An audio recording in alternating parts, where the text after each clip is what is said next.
Welcome to Debate the News True Crime. I'm Joseph Labosco, joined by host Adrian Barker. Tonight, we delve into the infamous Bling Ring case, a stranger-than-fiction crime spree where a group of California teens raided the homes of Hollywood's rich and famous. Between 2008 and 2009, celebrity estates belonging to the likes of Paris Hilton, Orlando Bloom, and Lindsay Lohan were burglarized by fame-obsessed young thieves. Before we continue, a quick disclaimer. Joseph and I are not attorneys, law enforcement officials, or medical professionals. We research each case thoroughly, but this show is recorded live with minimal editing, and any factual errors are unintentional. Remember, any individuals we discuss who haven't been convicted in a court of law are presumed innocent until proven guilty. The opinions of our guest and audience member here on Chatter Social are their own and do not necessarily reflect our views or those of Debate the News. We approach this story with respect for all those impacted, especially the victims whose privacy and security were violated. This is Debate the News True Crime. Let's dive into the case timeline. The crime spree begins in October 2008, when 19-year-olds Rachel Lee and Nick Prugo burglarized Paris Hilton's Los Angeles mansion. They choose Hilton by asking, quote, who would leave a door unlocked, and found she'd hidden a key under the doormat, ultimately unnecessary as the front door was left open. Prugo stood lookout while Lee raided Hilton's bedroom. They stole cash and valuables, each walking away with about $1,800 in cash on the first visit. Over the coming months, Hilton's house would be hit at least 5 times by the group, mostly for designer clothes and money. It wasn't until a later heist, when accomplice Roy Lopez Jr. stole nearly $2 million in Hilton's jewelry, clothing, and cash in a single haul, that Hilton even realized she'd been burglarized and contacted the police. Next, on the night of the Academy Awards, the crew targeted The Hills reality star Audrina Patridge's Hollywood Hills home.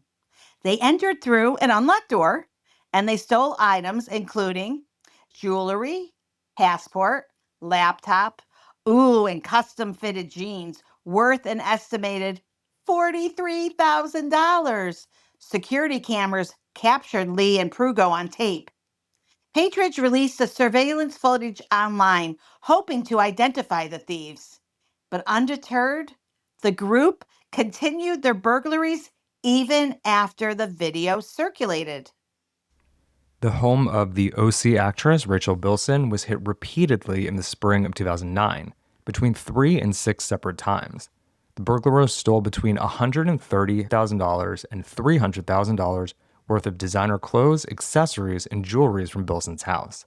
Accounts vary on the exact total, but it's agreed that the value was very large.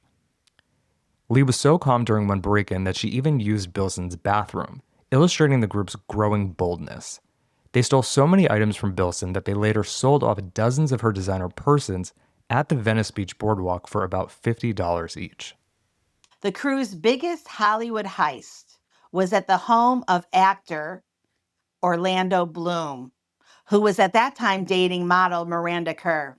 So on July 13, 2009, Lee, Prugo, Diana Tomeo, and Alexis Neers cut through a security fence to access Bloom's property.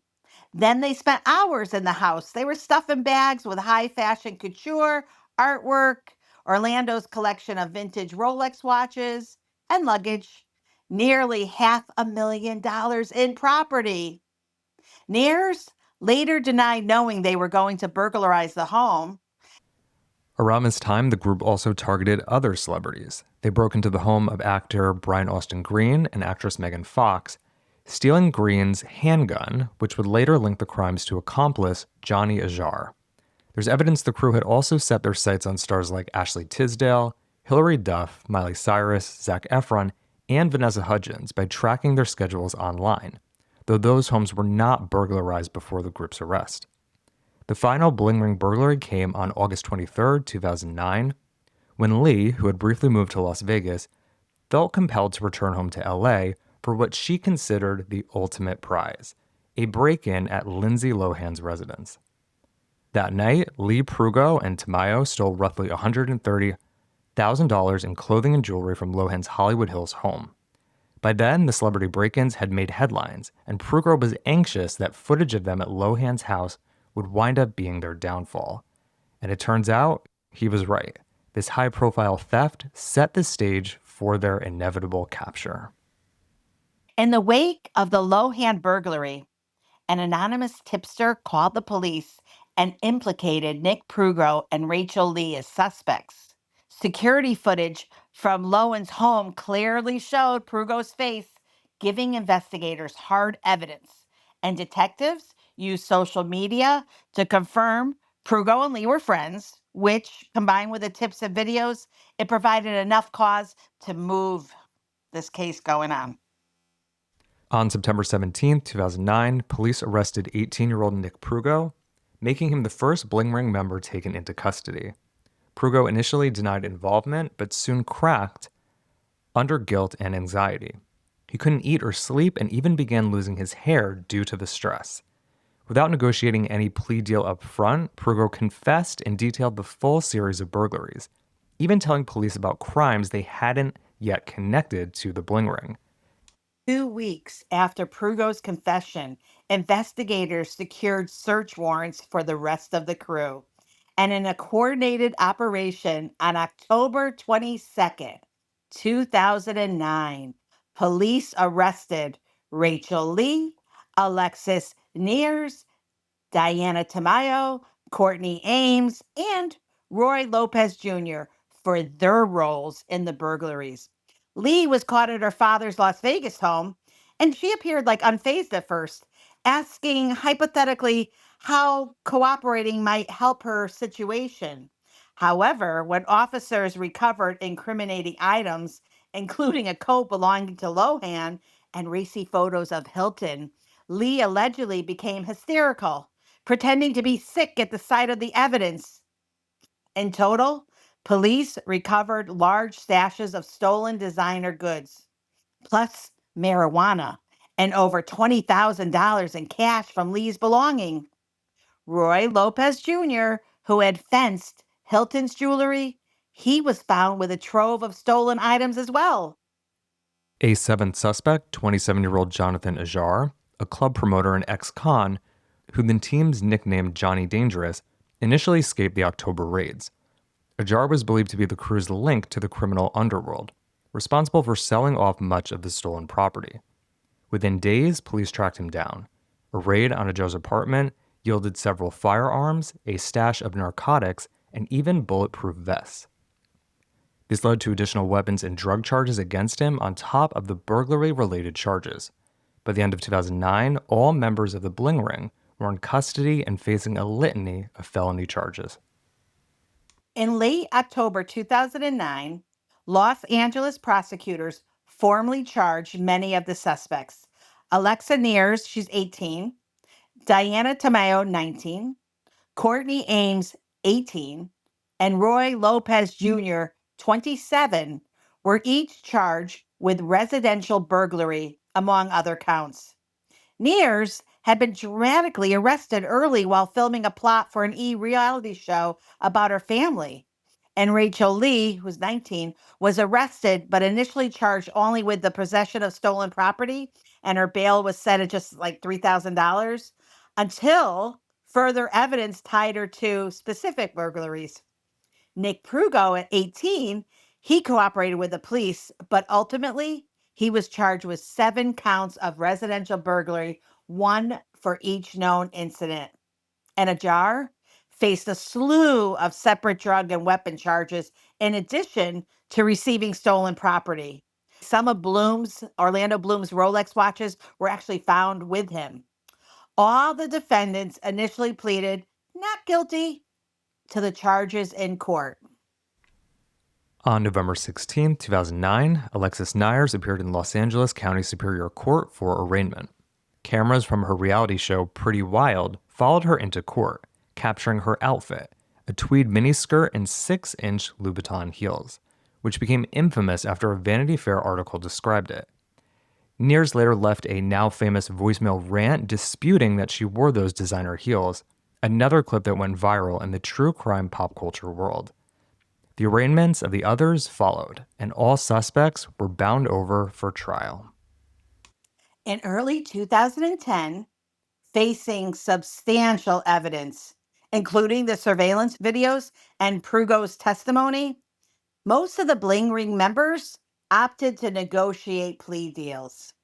And Nicholas Prugo, having confessed, was expected to testify against the others if needed. And meanwhile, Orlando Bloom signaled his willingness to testify, which did put pressure on some of the defendants, especially Nears, to avoid a trial. Jonathan Ajar, aka Johnny Dangerous, pleaded no contest to charges of selling cocaine, being a felon in possession of a firearm, and receiving stolen property, one of Orlando Bloom's watches. On April 15, 2010, Ajar was sentenced to 3 years in jail. Due to California's jail overcrowding and credit for time served, Ajar actually spent less than a year behind bars. He was released in March 2011. Once news broke that Orlando Bloom was prepared to testify against her, 18-year-old Alexis Nears reached a plea deal to avoid a trial where she risked a much harsher sentence. She pleaded no contest to residential burglary in the Bloom case. And on May 10th, 2010, Nears was sentenced to 180 days in county jail, 3 years probation, and ordered to pay $600,000 in restitution to Bloom. And in an odd twist, when Nears reported to serve her sentence in June of 2010, she ended up assigned to the same jail unit, ready for this one, as Lindsay Lohan, who was briefly jailed on an unrelated probation violation. And the two shared a cell block for several days, though Nears noted they never actually spoke. Nears was released after serving just 30 days of her 6-month sentence for good behavior. And later that year, in December of 2010, Nears was arrested again for heroin possession. But instead of additional jail time, she completed a rehab program and eventually she became sober. Rachel Lee, identified in the press as the Bling Ring's mastermind, fled California after the burglaries but was brought back to face charges. Rather than risk a trial, Lee agreed to plead no contest to the burglary of Audrina Patridge's home. In exchange, prosecutors dropped other counts, including charges related to Lindsay Lohan's burglary. On October 26, 2011, a Los Angeles judge sentenced Rachel Lee to 4 years in state prison. She served her time at the Chowchilla Women's Prison, where she reportedly took part in a firefighter training program, and she was released on parole after 16 months in March of 2013 for good behavior. Diana Tomeo, 21, she pleaded no contest to felony burglary for her role in the Lindsay Lohan break-in. And on October 19th, 2012, a judge sentenced Tomeo to 3 years of probation and 60 days of community service. Because Tomeo had no prior record and there were mitigating circumstances, so her attorney argued police pressured her by threatening to involve immigration and authorities. She actually avoided jail time. And Tomeo later kept a low profile, reportedly pursuing a career in fitness and nutrition. Roy Lopez Jr., the nightclub bartender who single-handedly stole Paris Hilton's massive stash of jewelry, took a deal as well. He pleaded no contest to burglary for the Hilton theft, and on November 8, 2012, he was sentenced to 3 years of probation. Lopez received credit for 100 days he had already spent in jail after his arrest, and no additional incarceration was imposed. It was reported that Lopez left California after the case, seeking a quiet life working a job in Texas. And Courtney Ames, 19, also resolved her case without a trial. She pleaded to a minor charge, receiving stolen property. It was a jacket taken from Paris Hilton. And in December of 2012, was sentenced to 3 years of probation plus 2 months of community service. More serious charges against Ames, conspiracy, burglary, they were all dropped. This leniency came in part because of alleged misconduct by the case's lead detective, Brett Goodkin, who had improperly consulted on a Hollywood film adaptation of this case while it was still ongoing. The potential ethical breach raised doubts about some evidence, leaving the prosecutors to cut a deal with Ames. And following the case, Ames enrolled in college and reportedly stayed out of further trouble. And the last to face judgment was Nick Prugo, whose confession had been instrumental in cracking the entire case. Prugo, 21 by this point, pleaded no contest to 2 counts of burglary. On April 15, 2013, he was sentenced to 2 years in prison. By mid 2013, the legal chapter of the Bling Ring saga had closed. All the members had been held accountable through plea deals or convictions. In total, the group had stolen an estimated, ready, $3 million in cash and luxury goods from Hollywood homes.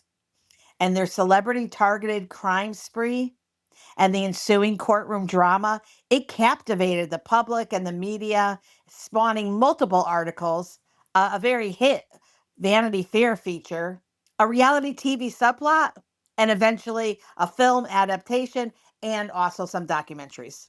In the end, the perpetrators, a mix of privileged teens and young adults, received sentences ranging from probation to brief prison stints, largely avoiding the lengthy incarcerations they might have faced at trial.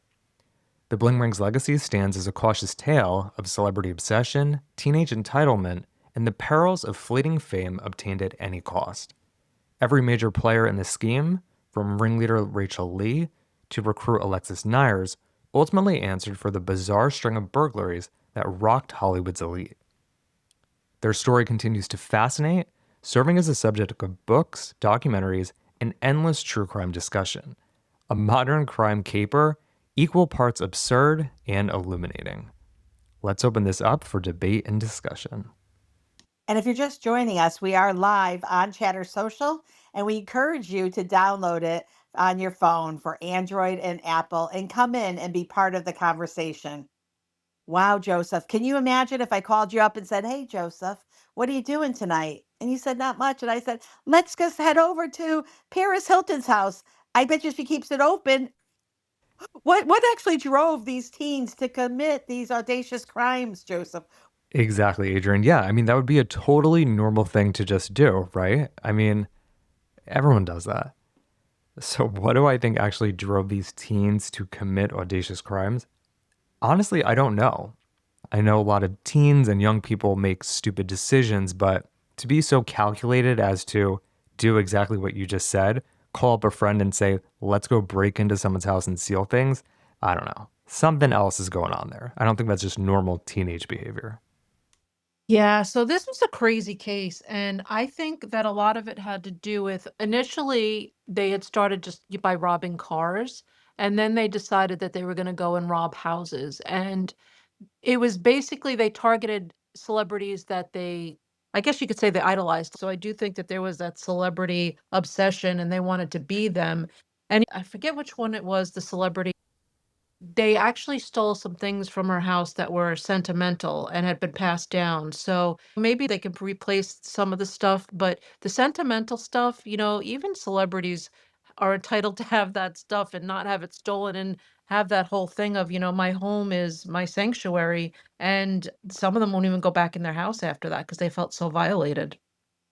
don't understand. I know they have a lot of stuff, but if somebody's in my space at some point or something's moved, like I notice that. Is that not normal? Like I feel like if somebody stole that much stuff out of my closet, I would know. No, that's very normal, Jonathan. And I'm the same way. If one little thing is out of place, I will notice it. But Paris Hilton, I guess she had such a huge house that, yeah, the first couple times they went there, she did not even notice that anything was missing. Well, I could see how they wouldn't notice because their closets are the size of department stores. They have butlers and housekeepers and people moving stuff around. I mean, now they have closets where you need your fingerprints to get in. And plus, with celebrities, they're on the road. Some of them use substances, drink, smoke. So I could see in a huge place, depending on how often you're home, This is before Paris Hilton was married and had kids and stuff like that. She was out there. She was the scene. She was the socialite. She was the party girl. She probably woke up and didn't notice it, or did notice and was like, maybe my friend took, who knows? But it's definitely easy for celebrities and huge houses and a lot of material things to think that they easily may have left it somewhere. When you're in that lifestyle, like, yeah, they're not going to know. Audrina, when they robbed her house, she had just come back from a big shopping spree. So they basically walked in the door and all of the stuff was right there, ready and waiting for them. And she actually hasn't been back in the house in 6 years. Yeah, and she noticed immediately. And they hit her while she was at the Oscars. Like, could you imagine getting invited to the Oscars for the first time? She posted about it on social media. She was so excited. And that's when they decided to hit her house.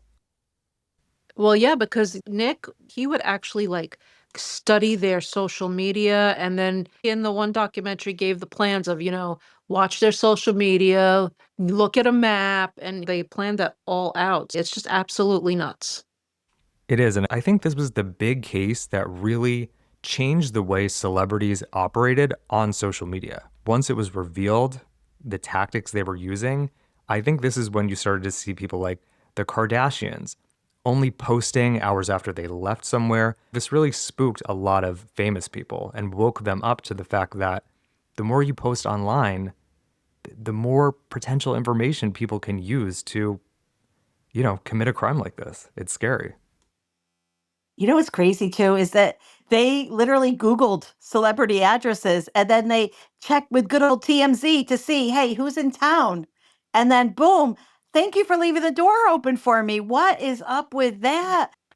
Anytime you mention LA, Hollywood, California, the first thing I think about is home break-ins. I had a friend that lived in the Hollywood Hills. She was renting a house out there and she moved because she said people are always breaking in. And when you live in the hills, you call the police, they come like an hour later. Every celebrity, like it's known that they do so many home break-ins. A lot of the commentary on this case, a lot of people actually blame the celebrities. Paris Hilton left her door unlocked, allegedly, and then had a key right under her front mat. A lot of people blame these celebrities for not taking the proper security precautions. What do you guys think about that? Does any blame fall on the celebrities for leaving their doors unlocked, or is this purely just on the people who committed the robberies? When you leave your property and you leave your house, you are expecting that it's safe and nobody's going to come in. Was it the smartest thing to do? No, it wasn't. But I don't feel that they are to blame for it. I mean, for years, my back door was always unlocked because the kids were in and out, in and out. Now, the door is always locked, but prior to that, it was always left open with the assumption that nobody's going to come through that door that doesn't belong coming through that door. And Debbie, I appreciate what you have to say, but that's crazy. I mean, we have locks on our doors and security systems and cameras for a reason. Like, things can go wrong. And I find it amazing that these celebrities didn't take those precautions. You got to think Paris Hilton. You got to put yourself in that situation. Paris Hilton, first of all, grew up with ponies in her backyard. And she was basically quoted in a magazine saying, I thought everybody had ponies in their backyard. So that's just a sidebar. Then you got to think she was the socialite of the decade. She was drinking. It was a party house. We don't know if she left it open because people were coming in and out of the house, or maybe she left it unlocked for housekeepers, butlers, house managers. We don't know what the situation was, but the reality is that it was dumb. But when you're in the midst of that lifestyle, like her, Lindsay Lohan, Britney Spears, they were out on the scene, they were drinking, they were smoking, they were dating, they were this and that. And this happened. So who's to say that she wasn't in her house with people coming in and out and she just left it unlocked and she neglected it because, she was partying it up. And I'm not giving her an excuse because they do need to like ramp up the security guards, ramp up the security systems, and definitely lock their doors. But again, a lot of these celebrities are young themselves with money and they're just figuring it out and they're having a blast and they're not being responsible. I mean, I see Angie's point and everyone else's point, but you need to lock your doors if you want to protect your stuff. I think they're just negligent on their aspect. Like, especially you're a celebrity, you got things that you treasure. Like, I agree to that. Not to say that they can't break in, even if you have security, but why don't these celebrities have security? I don't care how young they are. I just don't get that. I don't get it. Joseph, what do you think? I think that it definitely was stupid, but I think Angie brings up a good point. I mean, when you have a certain level of wealth, you usually have a property manager, you have assistants. Those security lapses could have been really the fault of the people who are supposed to be helping the celebrity manage the property. So we don't know all the details. At the end of the day, no one should walk into someone else's house and steal their belongings. Even if the front door is left wide open, it's the wrong thing to do. But realistically, yeah, it was dumb. And I just want to point out that these kids were so brazen that Paris Hilton in particular, it's not like she went on vacation and left her door unlocked. She went out clubbing, like down the street from her house on the strip. And I didn't even know that she went clubbing. She probably took a whole bunch of shots, drank, left of the club, and left the door unlocked. Exactly. And she probably had a whole entourage. Allegedly. Let's just say allegedly to keep, I self. said she probably. Okay, I didn't hear you say probably. I said probably.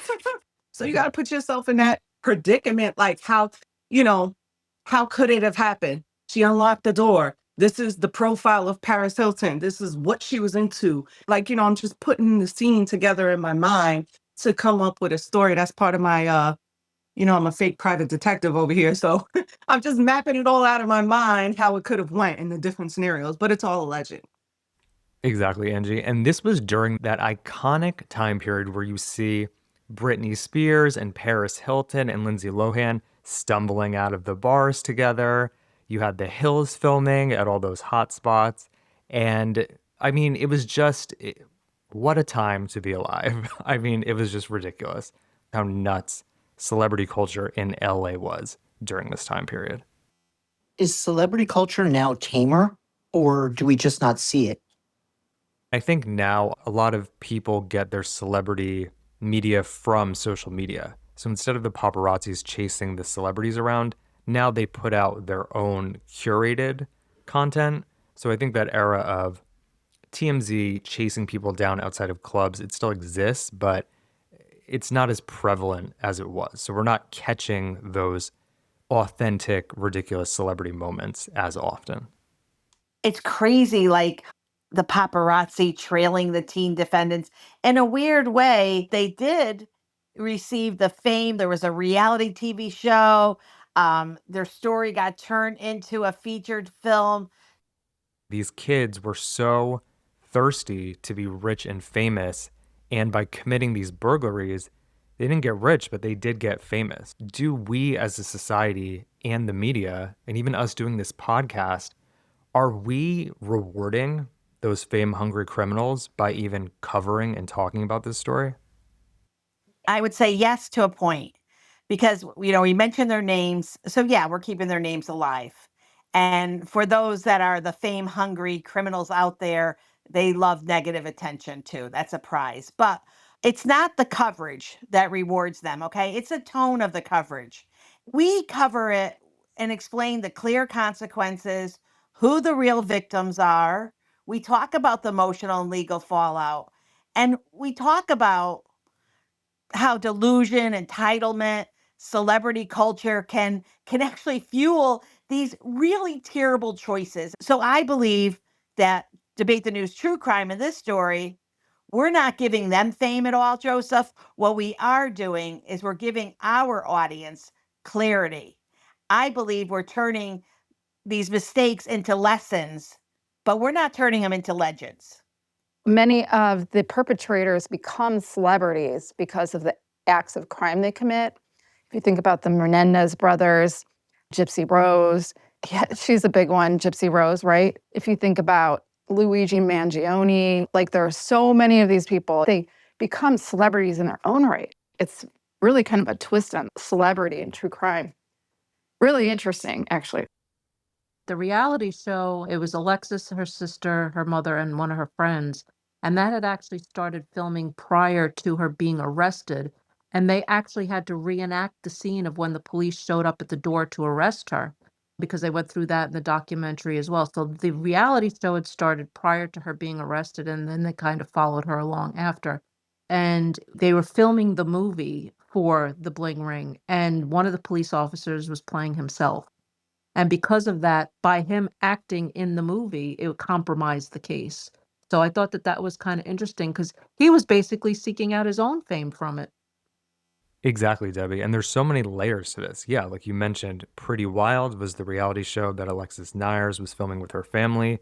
I think the show, they were still in, like, I think they were still filming the first episode and they didn't know if it was going to go to series yet. And then once she got arrested, that is when the E! Network greenlit it and gave it a full season because now they had a story.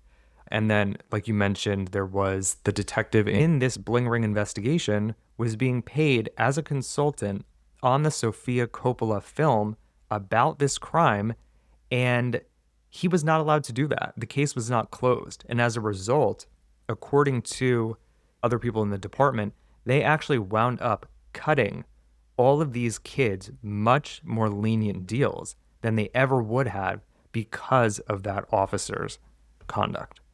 I 100% think that there are podcast journalists, platforms that report with integrity and responsibility. Definitely DTN True Crime being one of them. However, there is media that glamorizes and sensationalizes criminal activity. They did it with Anna Delvey. You know what I mean? Like, media definitely does glamorize criminal activity, for sure. Do you think that media glamorizes criminal activity because it makes people feel better about themselves compared to what they're seeing on TV? Like, why do we like it? Is it just because it's so foreign to our life, or is it because we relate to it? Because it's an escape. Everything we do is an escape from real life. We want to anesthetize. Every human just wants to anesthetize. If from being here on chatter right now, we're anesthetizing because we're avoiding something, right? We're avoiding what I should be doing. I should be probably doing the dishes. We're avoiding what we should be doing. And yeah, it's entertainment, which is sad. I mean, the Epstein files, it's like we're rubbernecking. We are engrossed in these stories and we're wondering, like, how could this even happen? And we know we're not in danger, so that even makes it more comfortable, you know? So there is that safety valve too, because we're not in the midst of it, but it feels like we are in a way. That's my thought. Because I'm a sicko and I'm like a crime junkie to the max. There is this universal fascination with crime, especially crimes like this that involve celebrities, and it's just so mind-boggling sometimes the things that other human beings are capable of and just the dumb, insane decisions that other human beings make. So yeah, it's an escape, and I think it's also kind of fascinating because you're just like, what the hell? I would never in a million years even think to go rob Paris Hilton's house. Don't we like to see the celebrities suffer? I mean, we love to build them up. And then for some sick reason, again, we love to see when they fall. And as a public, we love it. We love the rise and then we love the fall. And it's really due to the media. The media creates this story and we as the public, we eat it all up. And it's all a moneymaker. That's the thing. It's all a moneymaker as well. They wouldn't do it if they weren't making money. That's really Exactly. the truth of it. Exactly, Julie. And you actually brought up a great point is, right? People love to hate celebrities, love to hate the rich. Think about what was going on during this time. This was 2008, 2009. People were losing homes. We were in a recession. It was a really devastating financial time for Americans, and a lot of people were hurting. Meanwhile, Paris Hilton's out partying, leaving her $10 million mansion unlocked. So yeah, I think that there's a little tinge of the public maybe sickly almost enjoying the fact that these celebrities had their homes burglarized, right? While everyone else was not living in this glamorous bubble. All right, so let's talk about justice and accountability. The majority of these kids had very light prison sentences based on the fact that many of them did this over and over and over again. Do you feel like justice was served by the sentences in this case? Legally, I guess justice was kind of technically served, but lightly applied. They were caught, they confessed, they went to court. I don't think the severity actually matched the scale of the crimes. The victims were terrified, violated, they felt watched, they felt unsafe. No sentence out there can really repair that. Do you think that these kids got a lighter consequence because they had the money for good lawyers? Paris Hilton probably got a very nice fruit basket sent to her house from the parents. I didn't get the sense that they were from well-to-do backgrounds. Um, that I didn't get that feeling at all when I'm watching the documentary. And Nick actually fired his lawyer because the lawyer made a deal that he wouldn't have charges brought against him if he ratted out everybody else. That's how they found out about everybody else, because he ratted everybody else. And in the end, he did wind up getting charged, and he wound up firing that lawyer because of it. But I didn't really get the sense that they were from big backgrounds. Matter of fact, Alexis, her mother they were in money troubles. You said he fired the lawyer. That right there shows money, because if he didn't have no money, his ass would have a public defender. Well, yeah, I mean, he was paying for a lawyer, but when they were robbing the houses and stuff, they didn't come from that kind of lifestyle. They were looking to be in that lifestyle, but they didn't actually come from that lifestyle.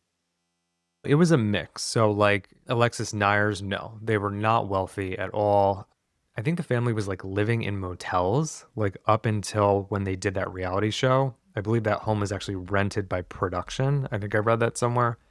But one or two of them did come from wealthy families. I think Rachel Lee specifically was wealthy, but it was a mixed bag. I think the vast majority of them were middle class or came from families that struggled. To the sentencing, Rachel Lee, she got 4 years. She went into prison. She seems to really understand the gravity of her behavior, and she stayed out of trouble in the decade plus since. So for her, I feel like, yeah, it was probably justified. For some of the other kids, where it did feel like a complete slap on the wrist, I don't feel like it was justified, especially, and I'd love to hear what you think about this, Debbie, because you watched the documentary. Some of the kids, specifically Alexis Nyers and Nick Prugo, now as adults, watching them in this Netflix docuseries that was only a couple years ago, they don't seem to be that remorseful for what they did. They don't seem like they really fully grasp the gravity of what they've done. And it almost seems like they're basking in the fame of being on this Netflix show. And at the end of the documentary, Alexis Nyers basically makes a statement that blames essentially everyone else, celebrity culture. We created, this culture that made them want to do this. Yeah, I don't think they were remorseful at all from the interviews that I saw with them. It was almost like Nick was telling you the exact plan on how to do it. And he was just, it's almost like he was proud of what he did and not remorseful at all. And Alexis pretty much kind of put the blame on everybody else. She didn't really know what she was doing, and she really wasn't taking accountability for what she did either. And she just, I mean, she kept blaming it on she was on drugs. That was her answer if they kind of caught her in something. She's just like, "Oh, but I was on drugs." And that was her excuse for pretty much everything. Even when they robbed Orlando Bloom's house, she claims she was on drugs and high. And Nick's like, she was not high at all. She knew exactly what she was doing. So I really don't think either one of them were remorseful at all. Yeah, exactly. And I think that maybe the light sentences is part of the reason why. They didn't have to really do hard time for years and years and years. And they got rewarded, with the fame of what they did. And I'm sure they probably made quite a bit of money over the years doing these different interviews and series. Crazy. Adrian, what do you think? I think I said everything that I needed to say about this case, because what I have is the lessons from the Bling Ring. So, fame, obsession can definitely destroy judgment. When you idolize celebrities more than you value your own life, your choices are going to get reckless. With social media oversharing, guess what? It creates real danger. Celebrities, and by the way, each of us is a celebrity in our own right. Stop posting your travel plans, your plans. Maybe don't show so many luxury items, Julie. I'm just kidding around. But all of that gave the burglars a step-by-step guide. Yeah, protect yourself, right? With the social media oversharing. Don't let people know you're going away for the weekend. Let's teach this to not just ourselves, but to our children. Entitlement is a very dangerous mindset, okay? They didn't steal because they needed to. Not that that would be right, but they stole because they felt they deserved it. Next lesson, peer pressure is powerful. One bold teen with a bad idea can drag an entire group into a criminal spiral, okay? So if you get the phone call, hey, let's go do this, you know what? Have the courage to say no. Crime stops being glamorous the second reality hits. So just so you know, if you're thinking of doing some stupid criminal move, the thrill is going to be temporary. The record, the fear, and the shame is going to last much longer. So I hope you listen to that one. Yes, we learned a lesson that privilege softens consequences. We understand having money, influence, and good lawyers absolutely shape the outcome. Though I bet you the parents probably aren't talking about the hours and hours of time that they also had to meet and go through and review. It's not just like the attorneys, the whole family's involved. This is very important. Your digital footprint never lies, okay? These criminals bragged, they text, they filmed themselves, and guess what convicted them? Their own evidence. And victims feel violated no matter how wealthy they are.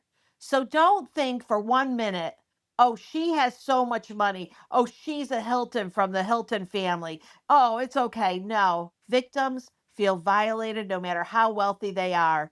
Money doesn't protect your sense of safety, privacy, or peace. And one more important lesson for all of us. You cannot steal identity or status. Trying to live like someone else only is going to leave you empty. And in this case, Joseph, handcuffed. Those are my lessons from the Bling Ring. Back to you, Joseph. Thank you, Adrian. Those were fantastic lessons. And we could even call them rules to avoid becoming a part of a true crime story, whether it be a victim or a perpetrator. That concludes tonight's episode of Debate the News True Crime on Chatter Social. We had a beautiful room tonight, and thank you all for speaking up. The Bling Ring case, it may lack the bloodshed of some other crimes, but it exposed how the allure of wealth and celebrity can seduce even well-off teenagers into crossing legal and moral lines. And this saga, it left Hollywood's elite rattled. I mean, don't doubt that. Some of the victims regained their handbooks and jewelry, but their sense of violation, that loss of privacy and security, that is not easily restored. No, it is not, Adrian. Thank you to all of our listeners for joining us tonight. We truly appreciate you being a part of our Debate the News True Crime community. If you enjoyed this episode, please subscribe to the podcast and consider leaving us a review. Your support helps us keep these important conversations going. We'll be back every Tuesday and Thursday with another case to dissect and debate. Until then, stay safe, stay vigilant, don't commit grand larceny, and definitely do not break into anyone's house. Good night.